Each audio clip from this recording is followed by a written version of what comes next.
आगे हम बात करते हैं सरलीकरण की। तो सरलीकरण एक ऐसी प्रक्रिया होती है जिसमें विभिन्न संख्याओं को या विभिन्न संख्याओं की श्रृंखलाओं को या बड़े से बड़े सवालों को हम आसानी से सरल तरीके से कर सकते हैं। ध्यान दीजिएगा, सरलीकरण को जो तरीका है, एक नियम है जिसको हम बोलते हैं बोडमास का नियम, जो कि V से स्टार्ट होता है ना। V एक रेखा होती है, बार होती है। अब बात करते हैं इनके बारे में, हम इनका फुल फॉर्म क्या होता है। तो पहले हम बात करते हैं V की, है ना। तो V एक रेखा होती है, जैसे मान लीजिए लिखा हुआ है 3, 4 और 5। अब 3 और 4 के बीच में माइनस लगा हुआ है, 2 और 3 के बीच में क्या लगा हुआ है, प्लस लगा हुआ है। लेकिन अगर बात करें हम 2 और 3 के ऊपर बार लगा हुआ है ना, तब जिसके ऊपर बार लगा हुआ है उसको हमें सबसे पहले हल करना है। ठीक है, ये ध्यान दीजिएगा। आगे दिया गया है कोष्ठक। तो कोष्ठक 3 प्रकार के होते हैं। छोटा कोष्ठक होता है, मंझला कोष्ठक होता है ना, और एक बड़ा कोष्ठक होता है। तो सबसे पहले हम छोटे कोष्ठक को हल करते हैं, फिर मंझले कोष्ठक को हल करते हैं, फिर अंत में हम बड़े कोष्ठक को हल करते हैं। तो ये बात हुई कोष्ठक की। अगर बात करते हैं ऑफ की, एक बड़ी सी संख्या लिखी हुई है ना, अब बीच में कहीं पे बीच में ऑफ लिखा हुआ है या का लिखा हुआ है, तो ऑफ और का को हम हटा के वहाँ लगाते हैं क्या, गुणा लगाते हैं, और सबसे पहले हम उसको हल करने का प्रयास करते हैं। इतना होने के बाद हम आगे जानते हैं हमें सबसे पहले क्या करना होता है, गुणा करना होता है। मतलब अगर बात करें हम भाग दिया है, गुणा दिया है, जोड़ दिया हुआ, घटाना दिया हुआ है, तो हाँ सबसे पहले हम गुणा नहीं करेंगे, सबसे पहले हम क्या करेंगे, भाग करेंगे हम। उसके बाद हम गुणा करेंगे, फिर जोड़ करेंगे और घटाना करेंगे। तो ये होता है हमारा बोडमास का नियम। अच्छे से इसको याद कर लीजिएगा, आप लोग नोट कर लीजिएगा। तो ये जो आज का संख्या का चैप्टर था अच्छे से कंप्लीट हो गया। पूरा कॉन्सेप्ट हमने आपको अच्छे से बताया हुआ है। प्रैक्टिस का वीडियो हम इसमें नहीं ऐड कर रहे हैं, क्योंकि अगर प्रैक्टिस भी इसमें ऐड कर लेंगे तो वीडियो काफ़ी बड़ा हो जाएगा, आपको समझ में नहीं आएगा, है ना। तो उसके लिए एक हम अलग से वीडियो बना देंगे, बीच में ही कभी डाल सकते हैं, हम बता देंगे, नोटिफाई कर देंगे आपको हम। वो आपको पूरा लेक्चर के साथ में, अगर आपने लेक्चर लिया हुआ है और आप सब साथ में प्रैक्टिस करेंगे, तो ये मान लीजिए जो आज का हमारा टॉपिक है, इसमें से आप 4 से 5 नंबर का जो पेपर में प्रश्न आने वाले हैं वो आप आसानी से कर लेंगे। तो इसको अधिक से अधिक वीडियो को लाइक कीजिए, कमेंट कीजिए। कमेंट करेंगे तभी आप जान पाएंगे कि आपने पूरा वीडियो देखा हुआ है ना। अगर आप प्रतिक्रिया करते हैं कि आपको कैसा वीडियो लगा है, तो हम तभी हम जान पाएंगे कि आपने वीडियो देखा है कि नहीं देखा हुआ है। साथ में लोगों को शेयर जरूर करें। आप शेयर नहीं करते हैं, बच्चे देख नहीं पाते हैं, है ना। तो शेयर अधिक से अधिक करें, और अगर आपको ये वीडियो अच्छा लगता है तो लाइक करें। तो आज के लिए इतना ही, मिलते हैं अगले वीडियो में। कल की क्लास इंग्लिश की होगी, है ना, तो उसके बारे में अच्छे से बताएंगे हम। साथ में इसका प्रैक्टिस रह गया है जो अगली वीडियो में मिलेगा। तो आज के लिए इतना ही, धन्यवाद। मिलते हैं अगली क्लास में। स्वागत है सभी का द्रोणाचार्य क्लासेस के यूट्यूब चैनल पर। मैं हिमांशु कश्यप। जैसा कि आप लोग जानते हैं, द्रोणाचार्य क्लासेस के द्वारा सेटेटी क्लासेस नियमित चलाई जा रही हैं, जो कि फ्री हैं, जो आपको प्रत्येक रात को 8 बजे आपको एक क्लास मिल रही है। तो अगर आपने अभी तक नहीं ज्वाइन किया हुआ हमसे, तो ज़रूर ज्वाइन करें। ज्वाइन करने के लिए डिस्क्रिप्शन हम आपको यूट्यूब के डिस्क्रिप्शन में दे देंगे इस वीडियो के लास्ट में आपको। और सबसे इम्पोर्टेंट बात क्या है, इससे पहले देखा जाए तो 7 क्लासेस हो चुकी हैं, आज 8वीं क्लास है। तो अगर आप वो 7 क्लासेस नहीं लिए हुए हैं तो जरूर लीजिएगा। हमने सारी प्लेलिस्ट बना दी है अलग अलग। आपको साइकोलॉजी की अलग प्लेलिस्ट मिल जाएगी, हिंदी की अलग मिल जाएगी, इंग्लिश की और मैथ की, ऐसे ही सभी प्लेलिस्ट हम आपको अलग अलग मिल जाएंगी। तो वहाँ से आप जाके सारे वीडियोज़ को अच्छे से देख सकेंगे और तैयारी कर सकेंगे। तो आज हम बात करेंगे 8वें लेक्चर की, जिसमें हम गणित के दूसरे लेक्चर की बात करेंगे। गणित के हमने पहला लेक्चर लिया हुआ है, जिसमें हमने ज्यामिति के बारे में बताया था। तो आप ज्यामिति के बारे में समझ को अच्छी करने के लिए और बेहतर करने के लिए वीडियो ज़रूर देखें, डिस्क्रिप्शन में उसका हम लिंक दे देंगे। और आगे हम बात करेंगे आज के टॉपिक की। तो आज टॉपिक हमारा क्या है, संख्याएं हैं, जोड़ना है, घटाना है, गुणा करना है और विभाजन करना है। अगर आप बेसिक से मैथ्स पढ़ना चाहते हैं तो ये मान लीजिए कि आज की क्लास आपके लिए काफ़ी इंपॉर्टेंट होगी। जो बच्चे मैथ्स में वीक हैं उनके लिए क्लास काफ़ी बेहतर होगी और अच्छी होगी। अगर आप आज की क्लास लेते हैं तो ये मान लीजिए कि आपका जो बेसिक कॉन्सेप्ट है मैथ्स का वो क्लियर हो जाएगा और आप अच्छे से मैथ्स सीख सकेंगे। तो आज हम पूरे कॉन्सेप्ट की बात करेंगे और साथ में हम कुछ इंपॉर्टेंट क्वेश्चन की बात करेंगे, जिससे आपका जो चैप्टर है अच्छी तरीके से बेहतर से हो सकेगा। तो स्टार्ट करते हैं हम। तो पहला हमारा टॉपिक है संख्याएं। तो बात करेंगे संख्याएं क्या होती हैं। जैसे कि हम जानते हैं हमारे दैनिक जीवन में संख्याओं का किसी ना किसी रूप में प्रयोग होता है, चाहे वो हम लेन देन की बात करें, हम चाहे कोई सामान खरीदें या चाहे समय सामान हम बेचें, वहाँ भी हम संख्याओं का प्रयोग करते हैं, चाहे वो माप तौल हो, चाहे वस्तुओं को गिनना हो। तो इन सब में हम क्या करते हैं, संख्याओं का प्रयोग करते हैं। किसी संख्या को लिखने के लिए अंतर्राष्ट्रीय स्तर पर मान्यता प्राप्त 10 अंकों का हम प्रयोग करते हैं। जैसे कि आप जानते हैं 1 से लेके 9 तक और साथ में हमारा क्या है 0, तो इसका हम प्रयोग करते हैं जो कि निम्नलिखित है। तो 0 से लेके 1 से लेके 2 से लेके पूरा 9 तक, तो ये 10 संख्याएं हैं जिनका प्रयोग हम करते हैं अंतर्राष्ट्रीय स्तर पर क्या है ये मान्य है। आगे हम बात करते हैं एक या एक से अधिक अंकों को एक साथ लिखने से क्या बनती है, संख्या बनती है। मान लीजिए यहाँ पे 2 लिखा हुआ है तो ये संख्या नहीं है, ये क्या है, अंक है। और यहाँ पे लिखा हुआ 3, ये भी क्या है, एक अंक है। अगर हम इन दोनों को साथ में लिखते हैं, अगर हम 20 3 23 लिखते हैं तो ये क्या हो जाएगी, एक संख्या हो जाएगी। आगे बढ़ते हैं हम। इन 10 संख्याओं के प्रयोग से बनने वाली संख्याओं को हम अंतर्राष्ट्रीय स्तर पर मान्यता मिली है, जिनको हम क्या कहते हैं, दार्शनिक प्रणाली कहते हैं, है ना। दार्शनिक प्रणाली का अर्थ है कि 10 संख्याओं से जो बना हुआ है, 10 अंकों से जो बना हुआ है। बात करते हैं इनके मुख्य तथ्य के बारे में, बात करते हैं क्या क्या मुख्य फैक्ट हैं दार्शनिक प्रणाली के बारे में। तो ध्यान दीजिएगा, इस प्रणाली में संख्या को लिखने के लिए हम 10 अंकों का प्रयोग करते हैं, जैसा कि आप जानते हैं। और आगे बात करेंगे हम, इस संख्याओं को लिखने के लिए दाईं ओर से प्रारंभ करते हैं और हम बाईं ओर जाते हैं, ठीक है। जैसे कि हम बात करते हैं, हम दाईं ओर से प्रारंभ करेंगे और किधर जाएंगे, बाईं ओर। या जहाँ पे हमारा क्या होगा, इकाई से प्रारंभ होगा, इकाई होगी, फिर दहाई होगी, है ना। ऐसे ही हमारा सैकड़ा होगा, है ना, फिर हज़ार होगा हमारा, फिर 10,000 होगा, है ना। धीरे धीरे आगे बढ़ेंगे तो लाख, आगे लाख आएगा, फिर 10 लाख आएगा, करोड़ आएगा, है ना। तो ये पूरा क्रम होता है, आप लिख लीजिएगा इसको। और सबसे महत्वपूर्ण बात क्या होती है, अगर हम एक स्तर से दूसरे स्तर पे जाते हैं, अगर हम इकाई से दहाई की ओर जा रहे हैं, दहाई से सैकड़े की ओर और सैकड़े से 1000 की ओर जा रहे हैं और आगे हम बढ़ रहे हैं, तो हम देखेंगे कि हर स्तर पर जो भी हो रहा है 10 गुने का अंतर हो रहा है। मतलब यहाँ पे अगर एक संख्या, यहाँ पे अगर 2 लिखा हुआ है इकाई के स्थान पर, और अगर दहाई के स्थान पर भी 2 लिखा हुआ है, तो जो इकाई का जो अंक होगा वो 2 होगा और दहाई का जो अंक होगा उससे 10 गुना अधिक, यानी कि वो 20 के बराबर होगा। तो ये बात हुई दार्शनिक प्रणाली से संबंधित मुख्य तथ्य की, इनको आप नोट कर लीजिएगा। आगे हम बढ़ते हैं, आगे हम बात करते हैं संख्याओं के प्रकार की। तो भाई संख्याओं के प्रकार बहुत सारे हैं, लेकिन कुछ जो इम्पोर्टेंट है उनको हम बताएंगे। आप ध्यान दीजिएगा और अच्छे से जानने का प्रयास कीजिएगा। अगर आपको लगता है कि आपको नोट करना है तो आप नोट भी कर सकते हैं। तो हम बात करते हैं, पहली है हमारी प्राकृतिक संख्याएँ। तो इतना याद कर लीजिएगा, प्राकृतिक संख्याएँ वे संख्याएँ होती हैं जिनके माध्यम से हम क्या करते हैं, गिनती करते हैं, या संख्याओं को हम गिनते हैं, या कोई भी वस्तुओं को हम गिनते हैं या पहचानते हैं। तो इसका प्रारंभ होता है 1 से, है ना, बढ़ती है 2 3 4 और ये जाती है अनगिनत तक, है ना, इनफाइनाइट तक जाती है, कोई भी बाउंडेशन नहीं है कहाँ तक रुक जाएगी ये। तो ये ध्यान दीजिएगा, इसमें 0 नहीं होता है ना, क्योंकि 0 कोई संख्या नहीं है अगर बात करें प्राकृतिक संख्या की, क्योंकि 0 कोई कुछ नहीं होता है, उसको हम गिन नहीं सकते। जो गिनना प्रारंभ होता है वो कहाँ से होता है, 1 से होता है। अगली संख्या की बात करेंगे हम, प्राकृतिक संख्या की बात हो गई। अगला है पूर्ण संख्याएं। तो पूर्ण संख्याओं में 0 शामिल होता है।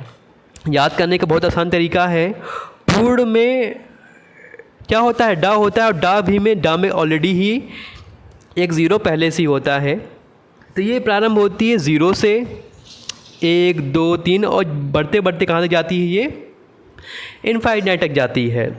तो ये बात हो गई पूर्ण संख्याओं की। याद रखिएगा, इसमें 0 होता है जो कि पूर्ण में पहले से ही होता है। अब बात करते हैं हम सम संख्याओं की। तो सम संख्या वे संख्या होती हैं जो 2 से पूर्णतः विभाजित होती हैं। अगर आपको 2 का पहाड़ा आता होगा तो जानते होंगे 2 हो गया, 4 हो गया, 6 हो गया, 8 हो गया, 10 हो गया, ऐसे ही ये इनफाइनाइट तक जाती हैं। इनको बोलते हैं हम सम संख्या। अगर कोई भी संख्या 2 से विभाजित हो रही है तो वो क्या होगी? सम संख्या होगी। आगे हम बात करेंगे, हम विभाजता के नियम की भी समझाएंगे बेहतर तरीके से हम।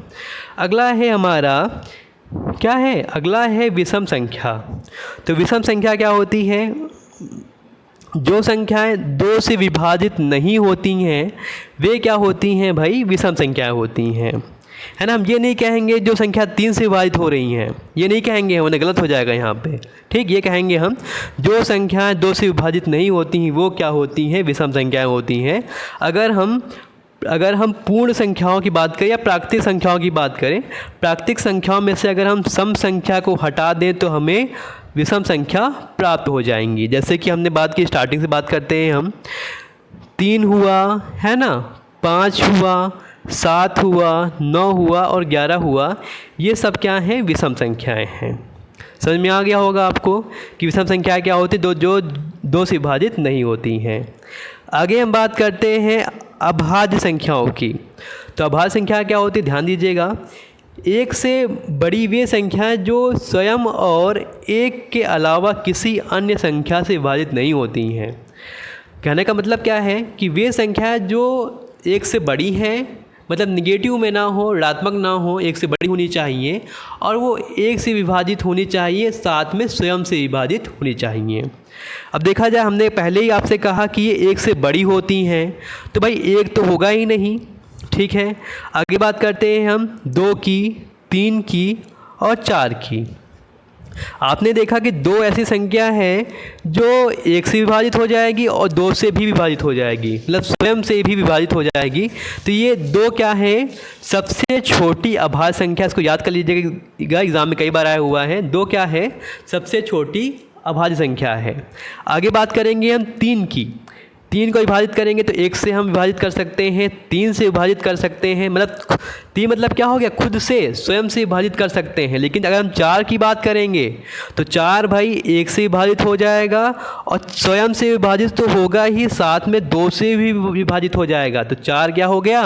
4 हमारा अभाज्य संख्या नहीं है ना। तो अभाज्य संख्या को हम निकालने के लिए ये कर सकते हैं कि हम संख्याओं से भाग करके देखेंगे। अगर वो विभाजित नहीं हो रही है, खुद की संख्या से विभाजित हो रही है और 1 से विभाजित हो रही है, तो वो क्या होगी? अभाज्य संख्या होगी। एग्जाम्पल में लिख लीजिएगा, 2 हो गया, 3 हो गया, 5 हो गया, 7 हो गया, 11 हो गया और 13 हो गया और 17, 19, ऐसे ही ये सब क्या हो गई? अभाज्य संख्या हो गई। 2 क्या है? सबसे छोटी है। आगे बढ़ते हैं हम। आगे दिया गया है यौगिक संख्याएं। तो यौगिक संख्याएं क्या होती हैं? ऐसी संख्याएं जो स्वयं एवं 1 के अलावा किसी अन्य संख्या से भी विभाजित हो जाती है। जैसे हमने बात की थी 4 की। तो ध्यान दीजिएगा, जो 4 जो होता है 1 से विभाजित होता है और स्वयं से विभाजित होता है, साथ में 2 से भी विभाजित होता है। तो ये क्या है? एक यौगिक संख्या है। तो यौगिक संख्या वे होती हैं जो स्वयं से विभाजित हो, साथ में 1 से विभाजित हो और किसी एक अन्य संख्या से भी विभाजित हो जाए, वो होती हैं यौगिक संख्या। जैसे कि 6 हो गया, है ना। आगे बढ़ेंगे हम ऐसे ही तो 9 भी हो जाएगा, है ना, बीच में 8 भी आएगा, 8 भी होगा, ऐसे ही 10 भी होगा। क्योंकि देखिएगा 8 जो है 1 से 8 से तो होगा ही, 4 से भी हो जाएगा विभाजित, है ना। और 9 की बात करें तो 9 भी 1 और 9 से तो होगा ही, साथ में 3 से भी हो जाएगा। 10 की बात करेंगे तो 1 और 10 से तो होगा ही, है ना। और साथ में क्या है? ये 2 से भी हो जाएगा और 5 से भी हो जाएगा। तो ये बात हुई हमारी यौगिक संख्याओं की। आगे बात करते हैं हम जुड़वा अभाज्य संख्याओं की। तो भाई ये जुड़वा अभाज्य संख्याएं क्या हैं? ध्यान दीजिएगा, ज़्यादा इंपॉर्टेंट नहीं है लेकिन समझ लीजिएगा, टॉपिक में दिया गया है तो जानिएगा। यदि 2 अभाज्य संख्याओं के बीच 2 का अंतर हो, भाई ध्यान दीजिएगा, अगर कोई 2 अभाज्य संख्याएं हैं जैसे कि 5 है और 7 है और इनके बीच का जो अंतर है वो हमेशा 2 का होगा, है ना। तो इसे हम क्या कहेंगे? जुड़वा अभाज्य संख्या कहेंगे। मतलब दोनों ये संख्याएं क्रम में हो, ठीक है। जैसे कि बात करते हैं 11 और 13 की। हमने देखा कि दोनों क्या हैं? अभाज्य संख्याएं हैं और दोनों का अंतर कितना है? 2 का अंतर है, तो ये क्या होंगी भाई, हमारी जुड़वा अभाज्य संख्याएं होंगी। एग्जाम्पल में लिख लीजिएगा 5 और 7, 11 और 13, और इसके अलावा लिख लीजिएगा 17 और 19। तो ये सब हमारी क्या है, जुड़वा अभाज्य संख्याएं हैं। आगे बढ़ेंगे हम। अगला है सह अभाज्य संख्या। भाई नाम से ही जाहिर है, सह है, ठीक है, मतलब साथ साथ। तो ध्यान दीजिएगा, दो या दो से अधिक संख्याओं के ऐसे जोड़े जिनका महत्तम समापवर्तक है ना, मासा की बात कर रहे हैं, जिनका महत्तम समापवर्तक एक हो, सह अभाज्य संख्या कहलाती हैं। जैसे कि एग्जाम्पल की बात करें हम, 5 हुआ, 7 हुआ, है ना, या 5 हुआ, 7 हुआ, 9 हुआ। ऐसे ही बात करेंगे हम 12 की और 14 की, है ना। तो ये जो 3 हमारे एग्जाम्पल हैं, इनमें क्या होगा, इनका जो मासा होगा अगर देखा जाएगा तो सेम ही होगा, एक ही होगा। तो ये हमारी क्या होती हैं, सहअभाज्य संख्या होती है। ज़्यादा इंपॉर्टेंट नहीं है, इसके बारे में ज़्यादा डीप में नहीं बताएंगे हम। आगे बढ़ते हैं हम। अगला है पूर्णांक संख्या। तो भाई पूर्णांक संख्या हम जानते हैं, पूर्णांक संख्याओं के अंतर्गत क्या आती हैं, धन संख्याएं आती हैं, मतलब कह सकते हैं धन पूर्णांक आते हैं, और शून्य पूर्णांक भी आते हैं, और संपूर्ण अंक आते हैं। मतलब पूर्णांक में क्या है, मान लीजिए हमने स्टार्ट किया 0 से, तो ये -1 हुआ, ये -2 हुआ, ये -3 हुआ। इधर बढ़ेंगे तो प्लस में होगा,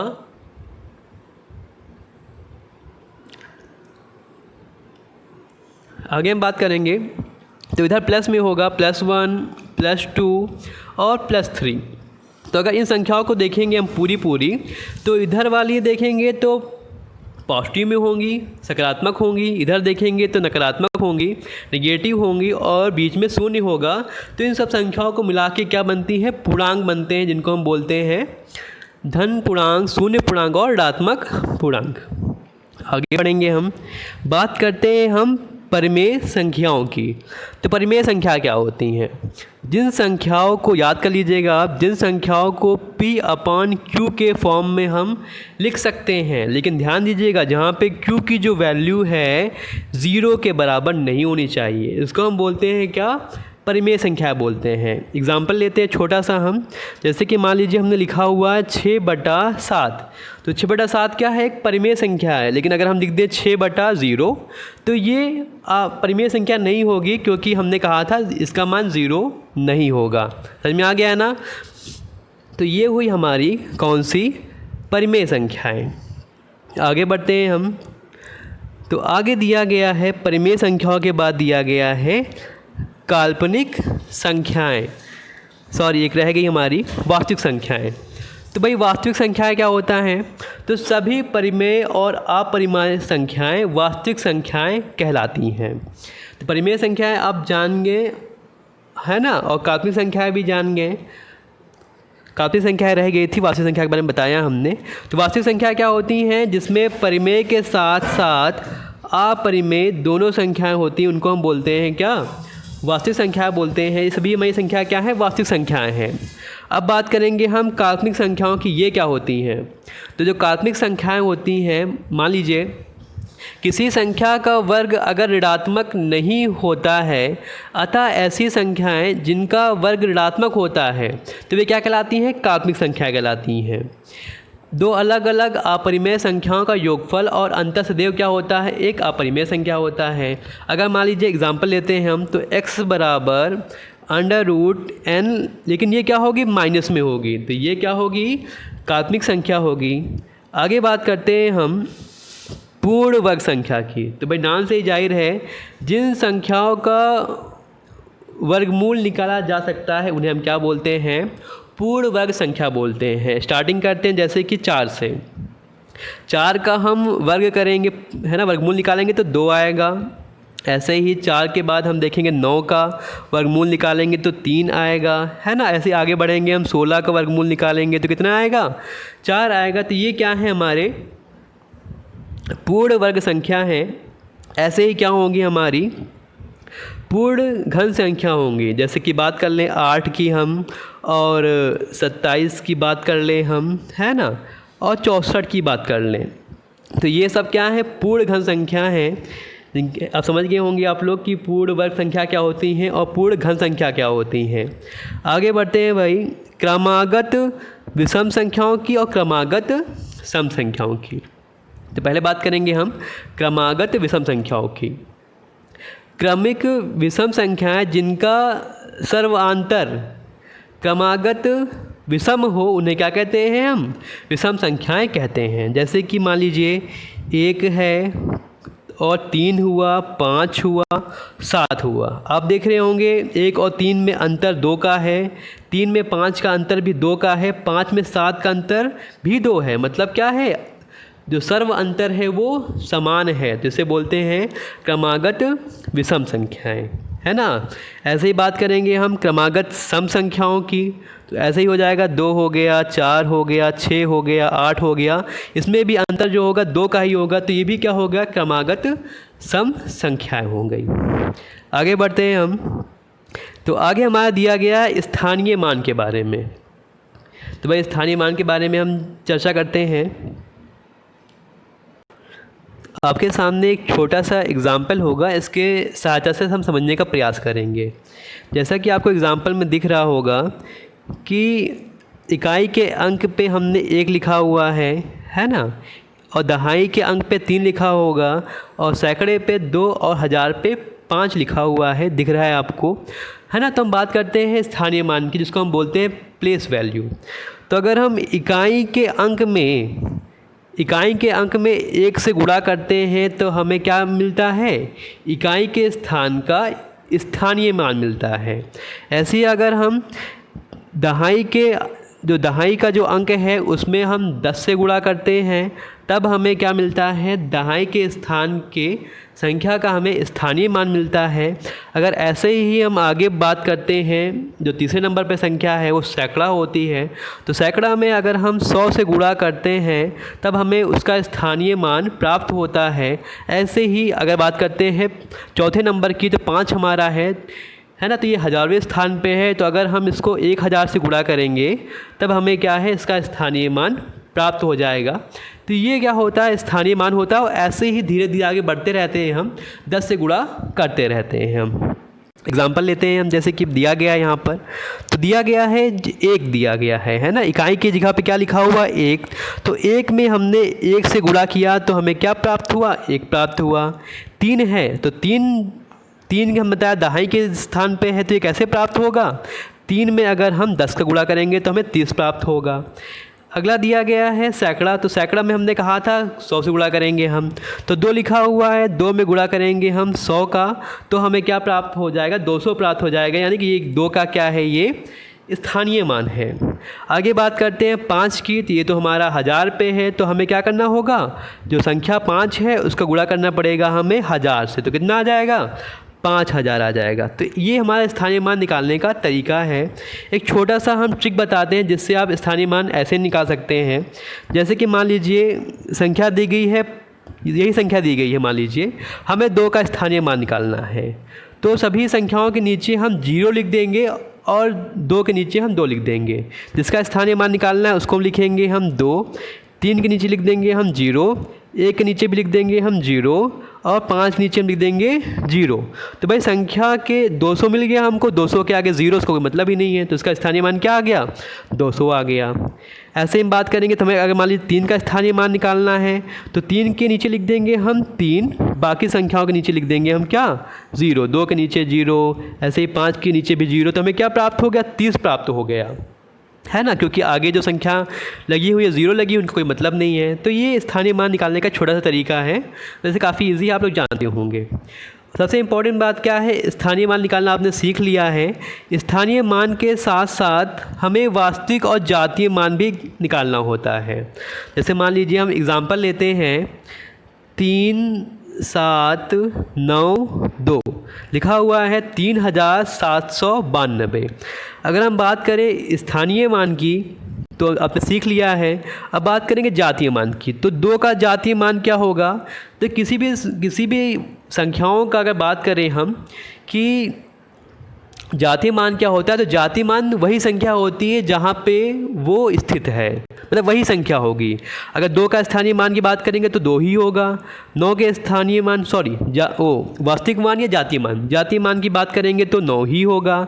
7 की बात करेंगे तो 7 ही होगा। 3 की बात करेंगे तो 3 ही होगा। तो ये बात हुई किसकी? वास्तविक और जातीय मान की। ऐसे ही डिफरेंस पूछते हैं, योग पूछते हैं कि वास्तविक और जातीय मान का, या फिर कहें हम स्थानीय मान का या जातीय मान का योग बताइए, अंतर बताइए ना। जब हम अभ्यास कराएंगे तो आपको अच्छे तरीके से इसको समझाने का प्रयास करेंगे। आगे बात करते हैं हम आरोही की और अवरोही की। तो आरोही होता क्या है? ये होता है बढ़ता क्रम। जब संख्याएं बढ़ते क्रम में व्यवस्थित की जाती हैं तो उसको हम बोलते क्या हैं? आरोही क्रम बोलते हैं। मान लीजिए पहली संख्या छोटी है, अगली संख्या उससे बड़ी, अगली संख्या उससे बड़ी, और अगली संख्या क्या है? उससे बड़ी है। मान लीजिए ये 1 हो गई, ये 2 हो गई, 3 हो गई, 4 हो गई। तो संख्याओं का क्रम क्या है? बढ़ता है। तो ये क्या हो गया? आरोही क्रम हो गया। ऐसे ही बात करेंगे अवरोही क्रम की, तो इसमें उल्टा होता है। पहले क्या होगी? बड़ी संख्या होगी, फिर छोटी संख्या और छोटी संख्या, फिर और छोटी संख्या। तो ये क्या होता है? घटता क्रम होता है ना। इसको याद करने का तरीका बताते हैं आपको। छोटा सा तरीका हमारा है, जैसे कि हम बोलते हैं आ बोलते हैं, तो आ में जो हमारा मुंह है वो खुल जाता है। तो खुल जाता क्या है? पहले छोटा मुंह था हमारा, बाद में क्या हो गया? बड़ा हो गया। तो ये क्या हो गया? बढ़ते क्रम में हो गया। ठीक है, ध्यान दीजिएगा, बड़ा छोटा सा इजी सा ट्रिक हमारा है। आगे बात करेंगे, जैसे कि हम बात करें अवरोही की। जैसे कि अव बोलते हैं, तो हमने आ बोला तो हमारा मुंह थोड़ा खुला था, वाह बोला तो हमारा मुंह क्या हो गया? बंद हो गया, है ना। तो यहाँ पे क्या हो गया? ये बड़े से हमारा छोटा हो जाएगा, है ना। छोटा ट्रिक है, आप एक याद कर लीजिए, दूसरी आपको ऐसे याद हो जाएगी। तो ये हो गया आरोही और अवरोही। आरोही बढ़ते क्रम में और अवरोही घटते क्रम में। ठीक है, आगे बढ़ते हैं हम। तो आगे बात करते हैं स्थान के अनुसार अंकों के मान। अब बात करते हैं हम, कुछ प्रणालियां हैं जिनके द्वारा हम संख्याओं को सीखते हैं। कौन कौन सी प्रणालियां हैं? तो बात करते हैं हम भारतीय गणना प्रणाली की। पहले नंबर पे ही दी गई है, छोटी सी है, ध्यान दीजिएगा। जैसे कि आपको दिखाई दिया है, यहाँ पे दिखाई दे रहा है। पहले इसमें क्या होता है? इकाई होता है, फिर दहाई होता है, लाख होता है ना, और नीचे फिर करोड़ होता है। आगे बात करेंगे तो ऐसे ही अरब होता है और खरब होता है। ज़्यादा डीप में नहीं जाएंगे, हम बेसिक में देख लेते हैं। तो यहाँ पे दिया गया, अगर इकाई की बात करें तो इकाई में इकाई होता है, दहाई होता है, सैकड़ा होता है। अंकों के मान दिए गए हैं, घातांक की बात नहीं करेंगे, हम छोड़ देते हैं, मतलब नहीं है। ऐसे ही हज़ार है, 10,000 है, तो हज़ार में देख लीजिएगा 3 जीरो हैं, 10,000 में 4 जीरो हैं। ऐसे पूरी टेबल दी गई है, इसको आप अच्छे से देख लीजिएगा, समझ लीजिएगा। आगे बात करते हैं अंतर्राष्ट्रीय गणना प्रणाली की। तो इसमें क्या होता है भाई? जैसे हमने सीखा था वहाँ पे कि 1000 था, 10,000 था, लेकिन यहाँ पे 100,000 होता है, मिलियन हो गया, है ना। वहाँ पे क्या था? लाख था, लेकिन यहाँ पे क्या है? मिलियन है, और 10 मिलियन है, फिर यहाँ पे 100 मिलियन भी ऐड हो जाता है। इनके जीरो जितने हैं आप लोग सीख लीजिएगा कितने जीरो इसमें लगते हैं। तो ये हमारा क्या हो गया? अंतर्राष्ट्रीय प्रणाली हो गई। आगे बात करते हैं हम संख्याओं के विभाज्यता की जांच की। तो प्रारंभ करते हैं हम 2 के विभाज्यता के नियम की। तो सुनिएगा, लिखते रहिएगा, नोट कर लीजिएगा। यदि दी गई संख्या का इकाई का अंक 0 या 2 से विभाजित होने वाली कोई भी संख्या हो तो जो संख्या होगी वो सदैव 2 से विभाजित होगी। छोटा सा एग्जाम्पल लेते हैं। जैसे मान लीजिए बड़ी संख्या दी गई है 3, 4, 8, 9, 7 और लास्ट में दिया गया है 8। तो अगर मान लीजिए जो अंतिम संख्या हमारी 8 है, इसके स्थान पे 0 आ जाए, 2 आ जाए, 4 आ जाए, 6 आ जाए, 8 आ जाए, अगर ये संख्याएं हमारी इकाई के अंक पे आ जाती हैं तो वो क्या होती है? 2 से विभाज्य होती हैं। ठीक है, इसको अच्छे से याद कर लीजिएगा। तो संख्याएं क्या होंगी? 2 से विभाज्य हो जाएंगी। आगे बात करते हैं हम 4 से विभाज्यता का नियम। एग्जाम्पल हम आपको जब पढ़ाएंगे, आपको प्रैक्टिस कराएंगे, तो वहाँ पे एग्जाम्पल भी आपको दे देंगे यहाँ पे। हाँ, यहाँ पे हम कॉन्सेप्ट को क्लियर करें तो कॉन्सेप्ट को अच्छे से समझ लीजिए। प्रैक्टिस हम कराते रहेंगे। अगला है 4 का विभाजता का नियम। तो ध्यान दीजिएगा, यदि दी गई संख्या का इकाई और दहाई के अंकों से बनी संख्या 4 से पूर्णतः विभाजित हो तो संख्या 4 से विभाजित होती है। भाई बड़ा अच्छा दिया गया है। हमारी संख्या दी गई है 7 5 6 2 3 2 एग्जाम्पल दिया गया है। तो हमने कहा अगर इकाई की संख्या जैसे 2 दिया गया है और दहाई की संख्या 3, तो इनको अगर हम पूरी संख्या ले लें कितना बन गया, 32 बन गया। तो 32 मतलब इकाई की संख्या और दहाई की संख्या को मिला के एक संख्या बनाई जाए, है ना, और ये संख्या अगर 4 से विभाजित हो रही है पूरी तो ये पूरी संख्या जो हमारी है 4 से क्या होगी, विभाजित होगी। ये क्या होता है, 4 का विभाजता का नियम होता है। सेम ऐसे ही 4 का जैसे था वैसे ही यहाँ 8 का भी होता है। बस अंतर क्या होता है, जहाँ पे हमने इकाई का अंक लिया था और दहाई का अंक लिया था, साथ में हम क्या ले लेंगे, सैकड़ा भी ले लेंगे। और वहाँ पे हमने 4 से विभाजित किया था, यहाँ हम करेंगे 8 से विभाजित। ठीक है, एग्जाम्पल लेते हैं।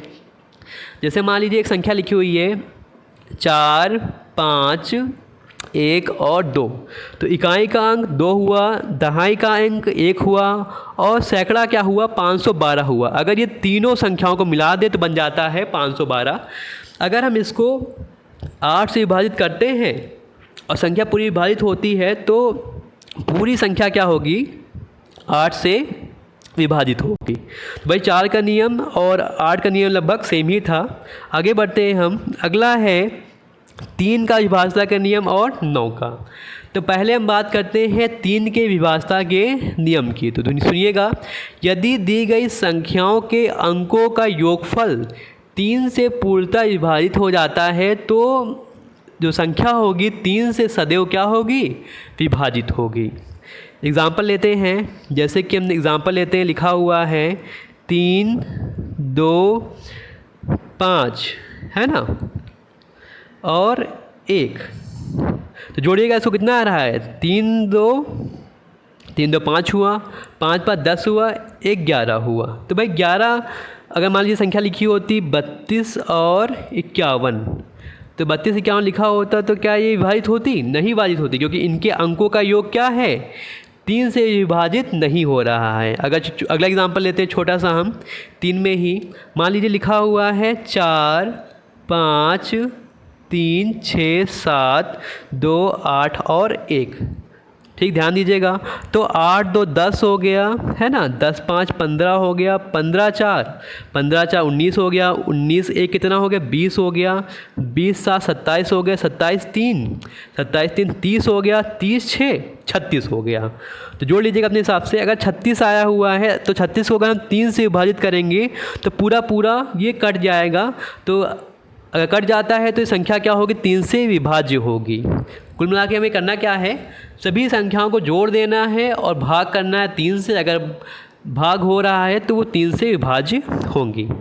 आगे बात करते हैं हम 9 के विभाज्यता के नियम की। सुनिएगा, यदि दी गई संख्या के अंकों का योगफल 9 से पूर्णतः विभाजित हो जाए, सेम वही प्रोसेस है, हमने यहाँ पे 3 से भाग किया था, यहाँ पे हम क्या करेंगे, 9 से भाग करेंगे। जितनी भी लंबी संख्या होगी उन संख्याओं के सभी अंकों को हम जोड़ लेंगे और 9 से विभाजित करेंगे। अगर संख्या 9 से विभाजित हो रही है तो हमारा उत्तर क्या होगा, सही होगा और संख्या 9 से विभाजित होगी। आगे बढ़ते हैं हम। 5 का विभाज्यता का नियम बहुत ही आसान है, याद कर लीजिए। ऐसे ही मान लीजिए एक संख्या दी गई लंबी सी 5 8 7 9 0। अगर इकाई के अंक में 0 दिया है या फिर 5 दिया है, ध्यान दीजिएगा, अगर इकाई के अंत में 0 या फिर 5 दिया है तो संख्या क्या होगी, 5 से विभाजित होगी। और हमें कुछ याद करने का मतलब ही नहीं है, बस आप संख्या का इकाई का अंक देखिएगा और देखिएगा उसमें 0 लिखा हुआ है, 5 लिखा हुआ है। अगर 0 5 लिखा हुआ है तो वो 5 से क्या होगी, विभाज्य होगी। आगे बात करते हैं 6 के विभाज्यता के नियम की। तो सुनिएगा, जैसे अगर हम 6 की बात करें तो 6 क्या होता है, 2 और 3 से मिलकर बना होता है। तो अगर हम कोई संख्या को 6 से विभाजित कर रहे हैं तो वो 2 से भी विभाजित होगी और 3 से भी विभाजित होगी। तो अगर हमें 2 का विभाज्यता का नियम और 3 का विभाज्यता का नियम आता है तो हम चेक कर सकते हैं कि संख्या 6 से विभाज्य होगी कि नहीं होगी। अगर दोनों ही नियम लागू हो रहे हैं तो क्या होगा, 6 से संख्या विभाजित होगी। तो ये तो एक इजी प्रोसेस था, लेकिन जो नियम क्या है वो जान लेते हैं। नियम ये होता है, वह सम संख्या जिसके अंकों का योगफल 3 से पूर्णतः विभाजित हो तथा वह संख्या 6 से सदैव विभाजित हो। तो वो क्या होती है, 6 से पूर्णतः विभाजित होती है। तो भाई ये क्या होता है, हमारा 6 का विभाज्यता का नियम होता है। आगे दिया गया है हमारा 10 का विभाज्यता का नियम। ध्यान दीजिएगा, यदि संख्या के इकाई का अंक 0 हो, है ना, तो ये संख्या क्या होती है, सदैव 10 से विभाजित होती है। जैसे कि हमने बताया था 5 के नियम में कि इकाई के अंक में 0 होना चाहिए और 5 होना चाहिए, लेकिन यहाँ पे क्या है, सिर्फ 0 होना चाहिए। एक लंबी संख्या दी गई है 1 2 3 4 5 6, लास्ट में लिखा हुआ 0, तो मतलब ये क्या है, 10 से क्या होगी, विभाज्य हो जाएगी।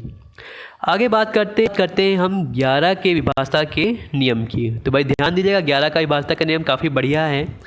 तो परिभाषा लिखिएगा, यदि दी गई संख्या के सम स्थानों के अंकों का योगफल और विषम स्थानों के अंकों का योगफल का अंतर 0, 11 के अपवर्त प्राप्त होते हैं, तो वे संख्या क्या होती है, 11 से विभाजित होती हैं। एग्जाम्पल लेते हैं, जैसे मान लीजिए संख्या दी गई है 1 2 3 4 5 6 और 7। तो पहले बोला गया है कि जो सम स्थान है, जैसे 2 हो गया, 4 हो गया, 6 हो गया, है ना, तो इन स्थानों को हमें ऐड करना है। और विषम स्थान जो है 1 है, 3 है, 5 है और 7 है। जो भी संख्या इनके स्थान पर दी गई होगी उनको ऐड करना है। फिर उन दोनों का हम क्या निकालेंगे, अंतर निकालेंगे। तो अंतर अगर 0 आ रहा है, 11 आ रहा है, या 11 के कोई अपवर्त आ रहे हैं, जो 11 के पहाड़े में 11 दूना 22, 11 33 44 ऐसे कोई संख्या आ रही है, तो क्या होगा, ये संख्या 11 से क्या होगी, पूर्णतः विभाजित होगी। ध्यान दीजिएगा, तो 0 आना चाहिए, 11 आना चाहिए, 22 और 11 के कोई भी अपवर्त आने चाहिए। एक छोटा सा एग्जांपल लेते हैं, ध्यान दीजिएगा, थोड़ा सा एग्जांपल लेने की ज़रूरत है यहाँ पे। जैसे मान लीजिए हमने लिखा हुआ है 3 5 6 7 9 और 6। तो भाई 6 जो है पहले स्थान पे है, 7 तीसरे स्थान पे है, 5 क्या है, 5 क्या है, 5वें स्थान पे है। तो ये क्या है, विषम स्थान पे है। तो अगर हम इनको जोड़ेंगे तो आएगा कितना, 18 आएगा। ऐसे ही बात करते हैं सम स्थानों की। तो सम स्थान पे क्या है, दूसरे नंबर पे 9 है, चौथे नंबर पे 6 है और छठे नंबर पे क्या है, 3 है। तो अगर जोड़ते हैं तो भाई 9 6 3 हमारा आता है कितना, 18 आता है। तो हमने 18 जोड़ा, तो 18 और 18 का अंतर क्या है, अगर 0 आ रहा है तो ये पूरी संख्या क्या होगी, 11 से विभाजित होगी। 0 के स्थान पे 11 भी आ सकता है ना, या फिर 11 के कोई भी अन्य अपवर्त भी आ सकते हैं। तो ये संख्या क्या है, 11 से विभाजित है। आगे हम बात करते हैं सरलीकरण की। तो सरलीकरण एक ऐसी प्रक्रिया होती है जिसमें विभिन्न संख्याओं को या विभिन्न संख्याओं की श्रृंखलाओं को या बड़े से बड़े सवालों को हम आसानी से सरल तरीके से कर सकते हैं। ध्यान दीजिएगा, सरलीकरण को जो तरीका है, एक नियम है जिसको हम बोलते हैं बोडमास का नियम, जो कि V से स्टार्ट होता है ना। V एक रेखा होती है, बार होती है। अब बात करते हैं इनके बारे में, हम इनका फुल फॉर्म क्या होता है। तो पहले हम बात करते हैं V की, है ना। तो V एक रेखा होती है, जैसे मान लीजिए लिखा हुआ है 3 4 और 5। अब 3 और 4 के बीच में माइनस लगा हुआ है, 2 और 3 के बीच में क्या लगा हुआ है, प्लस लगा हुआ है। लेकिन अगर बात करें हम 2 और 3 के ऊपर बार लगा हुआ है ना, तब जिसके ऊपर बार लगा हुआ है उसको हमें सबसे पहले हल करना है। ठीक है, ये ध्यान दीजिएगा। आगे दिया गया है कोष्ठक। तो कोष्ठक 3 प्रकार के होते हैं। छोटा कोष्ठक होता है, मंझला कोष्ठक होता है ना, और एक बड़ा कोष्ठक होता है। तो सबसे पहले हम छोटे कोष्ठक को हल करते हैं, फिर मंझले कोष्ठक को हल करते हैं, फिर अंत में हम बड़े कोष्ठक को हल करते हैं। तो ये बात हुई कोष्ठक की। अगर बात करते हैं ऑफ की, एक बड़ी सी संख्या लिखी हुई है ना, अब बीच में कहीं पे बीच में ऑफ लिखा हुआ है या का लिखा हुआ है, तो ऑफ और का को हम हटा के वहाँ लगाते हैं क्या, गुणा लगाते हैं, और सबसे पहले हम उसको हल करने का प्रयास करते हैं। इतना होने के बाद हम आगे जानते हैं, हमें सबसे पहले क्या करना होता है, गुणा करना होता है। मतलब अगर बात करें हम भाग दिया है, गुणा दिया है, जोड़ दिया हुआ, घटाना दिया हुआ है, तो हाँ सबसे पहले हम गुणा नहीं करेंगे, सबसे पहले हम क्या करेंगे, भाग करेंगे हम। उसके बाद हम गुणा करेंगे, फिर जोड़ करेंगे और घटाना करेंगे। तो ये होता है हमारा वोडमास का नियम। अच्छे से उसको याद कर लीजिएगा, आप लोग नोट कर लीजिएगा। तो ये जो आज का संख्या का चैप्टर था अच्छे से कंप्लीट हो गया। पूरा कॉन्सेप्ट हमने आपको अच्छे से बताया हुआ है। प्रैक्टिस का वीडियो हम इसमें नहीं ऐड कर रहे हैं, क्योंकि अगर प्रैक्टिस भी इसमें ऐड कर लेंगे तो वीडियो काफ़ी बड़ा हो जाएगा, आपको समझ में नहीं आएगा, है ना। तो उसके लिए एक हम अलग से वीडियो बना देंगे, बीच में ही कभी डाल सकते हैं, हम बता देंगे, नोटिफाई कर देंगे आपको हम। वो आपको पूरा लेक्चर के साथ में, अगर आपने लेक्चर लिया हुआ है और आप सब साथ में प्रैक्टिस करेंगे, तो ये मान लीजिए जो आज का हमारा टॉपिक है, इसमें से आप 4 से 5 नंबर का जो पेपर में प्रश्न आने वाले हैं वो आप आसानी से कर लेंगे। तो इसको अधिक से अधिक वीडियो को लाइक कीजिए, कमेंट कीजिए। कमेंट करेंगे तभी आप जान पाएंगे कि आपने पूरा वीडियो देखा हुआ है ना। अगर आप प्रतिक्रिया करते हैं कि आपको कैसा वीडियो लगा है, तो हम तभी हम जान पाएंगे कि आपने वीडियो देखा है कि नहीं देखा हुआ है। साथ में लोगों को शेयर जरूर करें। आप शेयर नहीं करते हैं, बच्चे देख नहीं पाते हैं, है ना। तो शेयर अधिक से अधिक करें, और अगर आपको ये वीडियो अच्छा लगता है तो लाइक करें। तो आज के लिए इतना ही, मिलते हैं अगले वीडियो में। कल की क्लास इंग्लिश की होगी, है ना, तो उसके बारे में अच्छे से बताएंगे हम। साथ में इसका प्रैक्टिस रह गया है जो अगली वीडियो में मिलेगा। तो आज के लिए इतना ही, धन्यवाद। मिलते हैं अगली क्लास में।